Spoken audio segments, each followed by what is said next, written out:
Am I the a-hole if I asked my daughter's preschool teacher not to put the extra clothes that I sent for her on other students? Not the a-hole. So my daughter started school last Wednesday, and the teacher asked us to send pull-ups, wipes, and a change of clothes for her.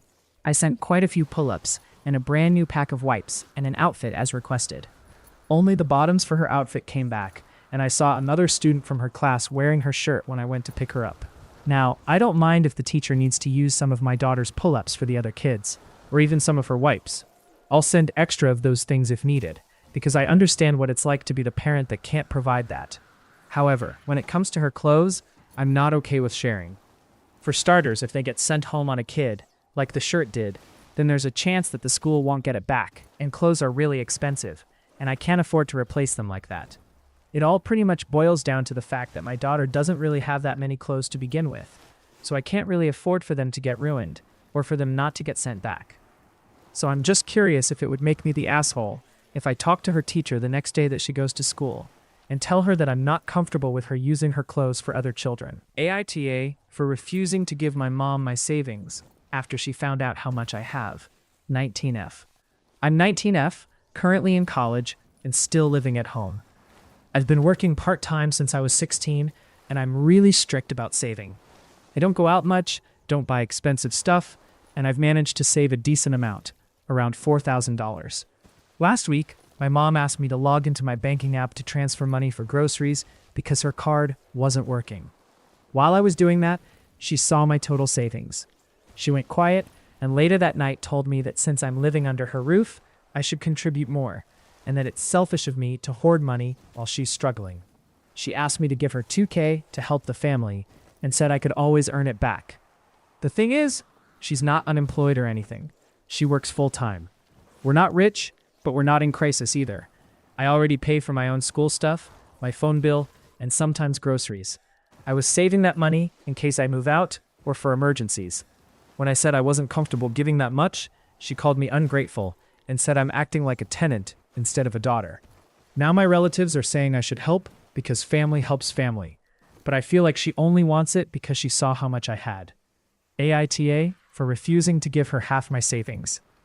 Am I the a-hole for suing my friend when she didn't come to my wedding? I, 25F, recently got married to my 25M husband in Bali, Indonesia in January. It was a destination wedding, but my parents and his parents paid for their own plane tickets and hotel, but we paid for our friends' plane tickets and hotel stays. Each plane ticket was about $2,000 USD, and hotel was maybe about $150 to $300 for a week. My friend Gemma brought along her newlywed husband John along but paid for his plane ticket. The problem is that Gemma and John did not show up to my wedding. Gemma took the free plane ticket to Bali and the hotel room, and when I asked her why she didn't show up, she said that since they couldn't afford their own honeymoon, that this was a perfect opportunity and that Jim decided that he didn't feel like going. I was really hurt by this, since Gemma and I have been friends for over 10 years. WIBTA if I took her to small claims court for the money I spent on the plane ticket and hotel. Update. I messaged Gemma per multiple comments advising me to invoice her for the plane ticket and hotel room, but I did something a little better. I wanted to get proof, so if I had to go to court, it would be easier to win. I messaged her this. Hey, sorry for being so distant, but I just wanted to talk to you about Bali. I'm hurt that you didn't show up to the ceremony. I pulled a lot of strings to ensure that you could come and then you didn't show up. Did you think I paid for the trip just so you could honeymoon with John? She replied, I've missed you a lot and I know the trip was for your wedding, but John didn't want to go because he felt like your wedding ruined the illusion of the trip being our honeymoon and that you'd understand. I replied, no, I don't understand. You took advantage of me and that's not what real friends do. So I'm invoicing you $2,387.53 for the cost of the plane ticket and hotel room. I will give you 30 days and after that I will be taking legal action. I received no response, but she's been posting subliminal quotes on Instagram that are along the lines of entitled friends and having snakes in your life. Thank you all for your verdicts and help. AITA for leaving because my sill hid my shoes to keep me from taking walks. Not the a-hole. Sorry if there are any sentences that are missing words. This was over 5,000 characters when I first wrote it, so I had to edit it down. She is my sister-in-law, not my sister. My Sil has 3 little ones, and her husband, my stepbrother, had to leave the country for work for a few months. I offered to stay so I could help her out where needed, and she happily accepted. I live across town, so not that far. I was there for 3 days when my Sil commented on me going on daily walks. I have taken a daily walk of at least a mile since October 2018. Yes, even with a cold. Yes, even in cold weather. Yes to all of it. On nice days, the walk is usually 4 miles. At my Sil's, I started taking a path that was about 2 miles.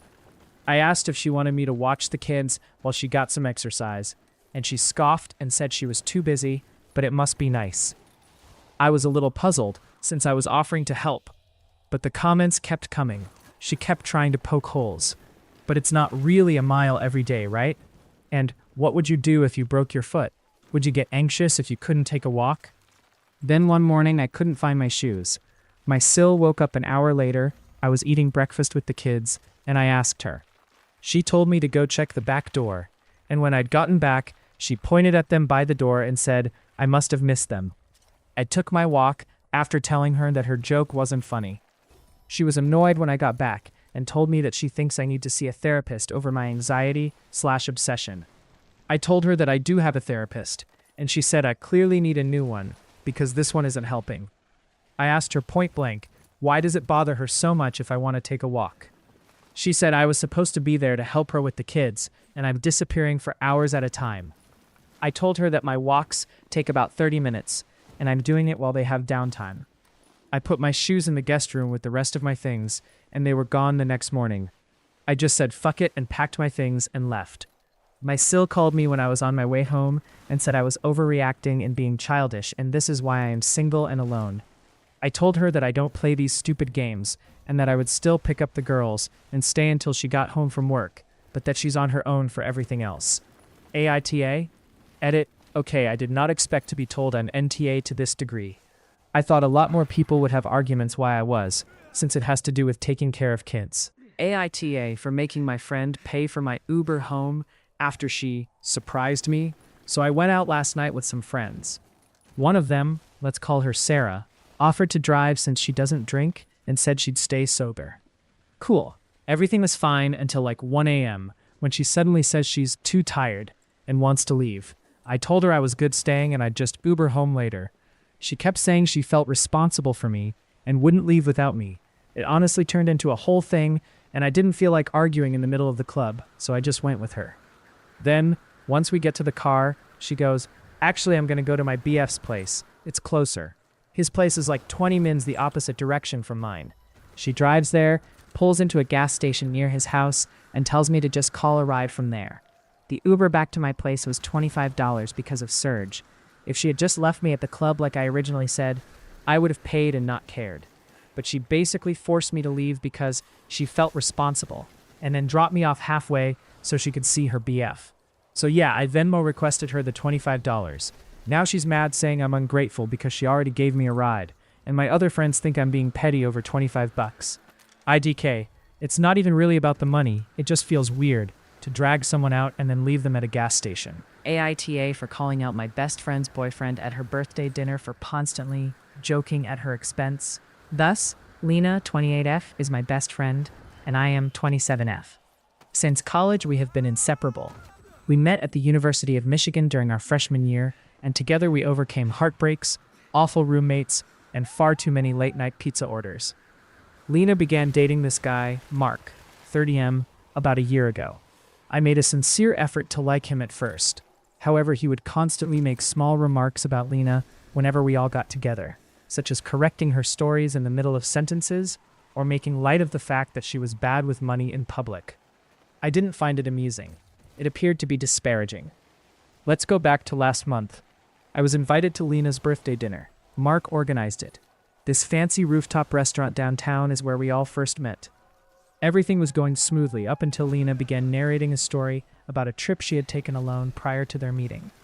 Yeah, that's when she was in her main character phase and thought she was going to move to Paris and become the next Coco Chanel, Mark said, interrupting her. Everyone chuckled. However, Lena's smile briefly faded. I witnessed it. Mark later joked that Lena would probably forget their future kids at soccer practice after having a few glasses of wine. That's when I lost it. I find it strange that all of your jokes are just insults, I remarked. There was silence at the table. There was silence at the table. I was being sensitive, Mark said, laughing awkwardly. No, I just don't think it's funny to constantly make fun of your girlfriend, I said. Lena appeared ashamed. She drew me aside and accused me of ruining her birthday and embarrassing her. She claimed that I caused discomfort for everyone and that Mark was just joking. Since then, we haven't really spoken. I'm conflicted now. Sincerely, I thought I was defending her. Perhaps I went too far, though. Perhaps I wasn't meant to be there. It was dinner for her birthday. Rather than confronting him in front of everyone, I could have had a private conversation with her. Thus, was I the asshole? And yeah, that's one of those moments that makes you wonder if timing is really just random. If this story got to you, like and follow for more real Reddit stories. The next one might be even more captivating.